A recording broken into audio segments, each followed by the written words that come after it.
1. शहर के बाहर एक पुरानी हवेली थी जिसे लोग भूतिया हवेली के नाम से जानते थे। हवेली के बारे में अफवाहें थीं कि वहां पर कुछ अजीब घटनाएं होती थीं। कहते थे कि रात के समय हवेली से अजीब आवाजें आती थीं और कभी-कभी खिड़कियों से मध्यम रोशनी झलकती थी। यह कहानी एक युवक अर्जुन की है जो बेहद साहसी था और हिम्मत के साथ हर खौफ को मात देने का शौक रखता था। अर्जुन ने कई बार दोस्तों से सुना था कि उस हवेली में कोई बुरा भूत है, लेकिन उसने कभी इसे सच नहीं माना। एक दिन उसने और उसके दोस्तों ने तय किया कि वे उस हवेली में रात बिताकर डर को चुनौती देंगे। रात के करीब 12 बजे अर्जुन और उसके दोस्त हवेली के अंदर पहुंचे।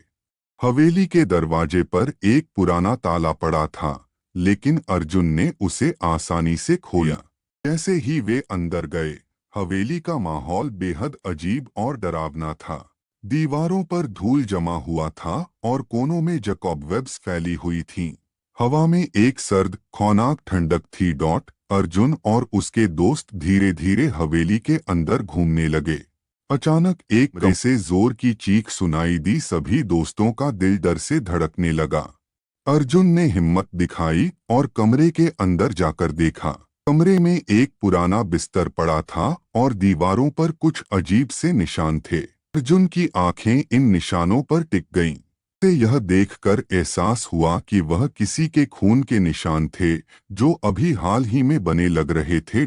तभी अर्जुन के कानों में एक हल्की सी आवाज आई, जाओ यहाँ से। यह आवाज किसी औरत की थी जो फुसफुसाते हुए उसे चेतावनी दे रही थी। अर्जुन ने सोचा कि यह सिर्फ उसके दिमाग का भ्रम हो सकता है और उसने इस आवाज को नजरअंदाज किया। लेकिन जैसे ही उसने कदम बढ़ाया, एक ठंडी हवा ने उसे घेर लिया और अचानक बिस्तर के पास एक सफेद साड़ी में लिपटी महिला दिखाई दी। महिला की आंखें खौफनाक तरीके से उसकी ओर घूर रही थीं। अर्जुन घबराया नहीं, लेकिन उसके दोस्तों ने चिल्लाते हुए दौड़ने की कोशिश की।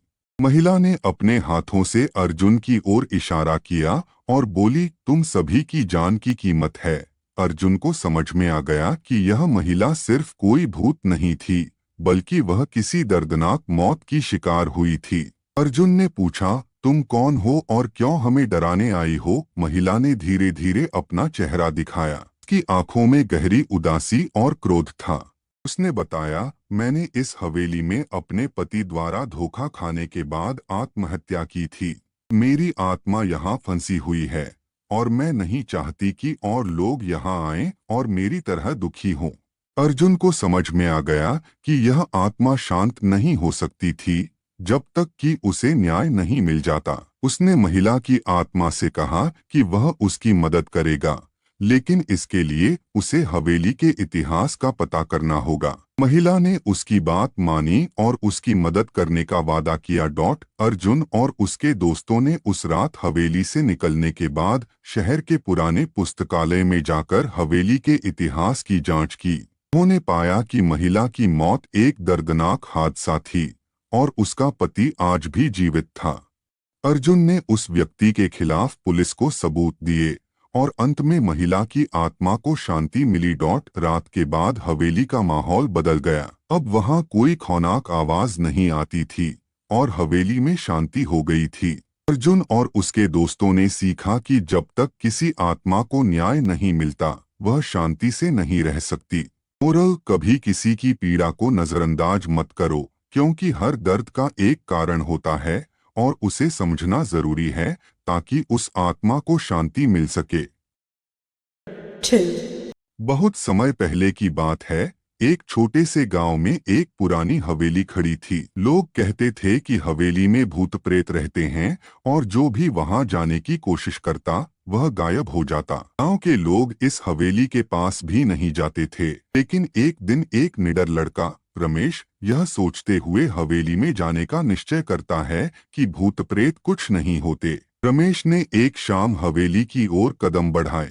जैसे ही वह हवेली के अंदर घुसा, हवा में ठंडी सांसें और अजीब आवाजें गूंजने लगीं। लेकिन रमेश हुए आगे बढ़ता गया। अचानक उसे एक घने कमरे में एक पुरानी तस्वीर दिखी। वह तस्वीर एक औरत की थी जिसका चेहरा बहुत डरावना था। रमेश ने सोचा कि शायद यही औरत उसकी आत्मा है जो हवेली में बसी हुई है। वह तस्वीर के पास गया और जोर से बोला, तुम डर नहीं सकती, मैं तुम्हारे डर से नहीं डरता। जैसे ही उसने यह कहा, तस्वीर से एक सफेद धुआं निकला और एक स्त्री का रूप सामने आया। स्त्री बोली, तुम सही कह रहे हो, मैं एक आत्मा हूँ, लेकिन मैं तुम्हें डराना नहीं चाहती। रमेश ने हैरान होकर पूछा, तुमने हमें क्यों डराया?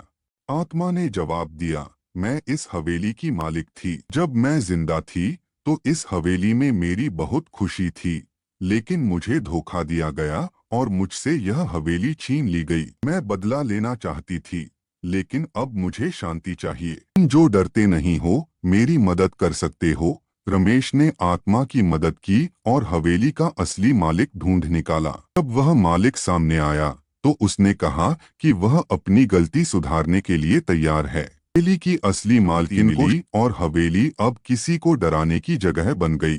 सीख, कभी भी अंधविश्वास पर विश्वास नहीं करना चाहिए और हमें अपने डर से ऊपर उठकर सच का सामना करना चाहिए। डर से लड़कर ही हम किसी समस्या का समाधान पा सकते हैं।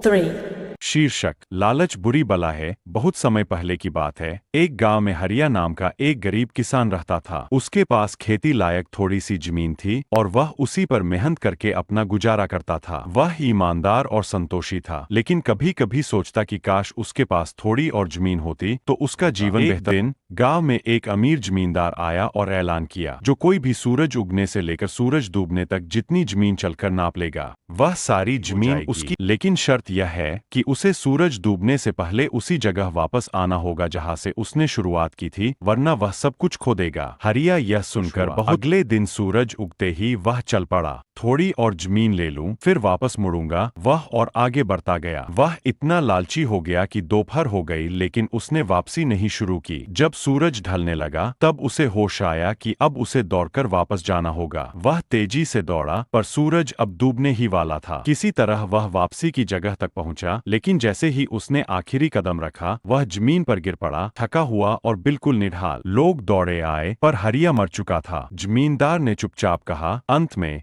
हर इंसान को बस इतनी सी जमीन चाहिए जितनी में वो दफन हो सके। सीख, लालच कभी अच्छा नहीं होता, संतोष में ही सुख है।